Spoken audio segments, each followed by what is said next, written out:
Ahoy, swashbucklers! It's Silent Signs from I Dream of Indie, and today we are taking a look at Curse of the Sea Rats from developer Petoons Studio and publisher PQube.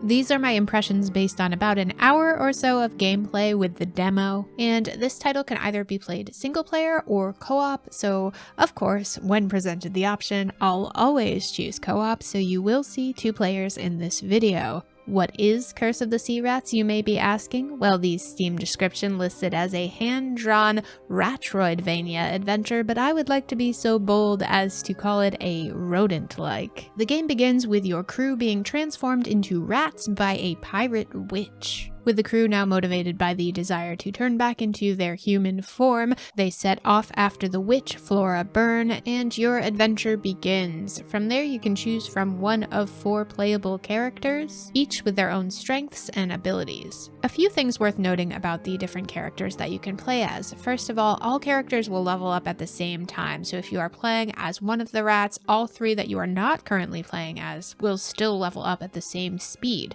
However, one thing that does not carry over is the purchased upgrades, so those have to be purchased individually for each rat. When you're playing multiplayer, or at least 2-player like I was, I also noted that your inventory and coins are shared, so those upgrades that you purchase you probably want to coordinate with your partner on, otherwise you're going to end up spending all of the loot and leaving them with nothing to upgrade their own character. The same appears to go for health items like food and potions. The moral of the story here is be nice and share the booty. There are also fast travel points scattered about the map that you can purchase access to, and there are certain points where you can interact with a guru of sorts who will allow you to switch between the different characters. As far as the actual gameplay goes, you have a very basic attack, you have a magic ability, you have a jump, and you can later unlock new abilities as you progress throughout the game.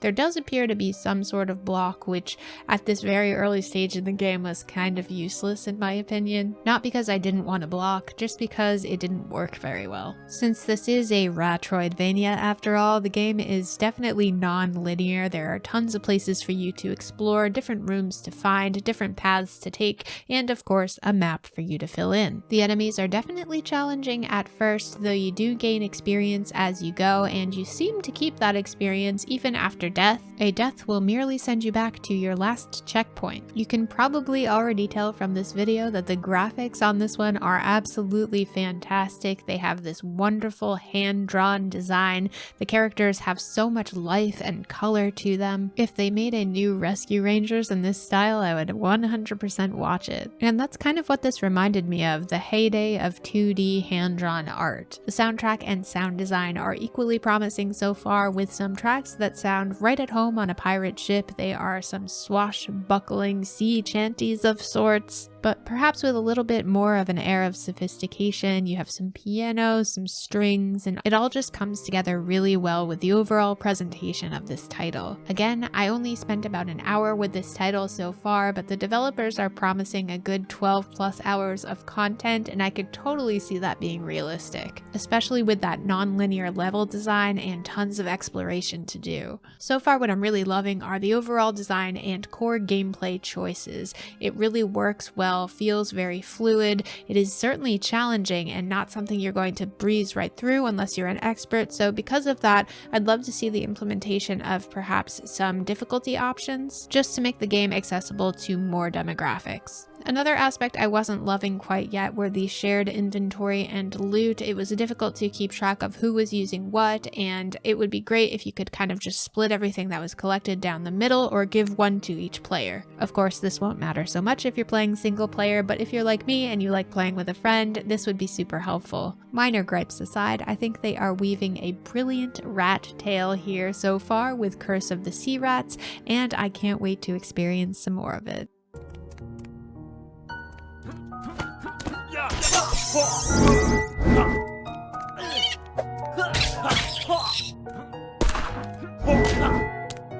Thank you so much for supporting clickbait-free content here at I Dream of Indie. We would now like to take a moment to shout out our brave indie warriors and legends that help make this channel possible. At the Indie Warriors tier, we have Bill, Christian Cruz, Adriana Amato, CJR, PSC, Julian Colbus, Jesse, Raylyn, Marky Mint, Dave Hart, Peekaboo, Lex Noyle, Strick9, and Chic Geek. At the Indie Legends tier, we have Jen Rose, Larkison, Mitchell Hall, Peach, Skepticism, C. Coyle, Nathan Moore, Chris Jackson, Mr. W, Blue Francis 14, The Beefarinis, Business Cody, Carmen Red, Jace Glover, King of the Hatch, and Ophidian Mind. Thank you so much for everything that you do for independent developers, publishers, and for I Dream of Indie. Head on down to the description box below. Let's defeat the gaming echo chamber and bring a voice to the voiceless ones in gaming.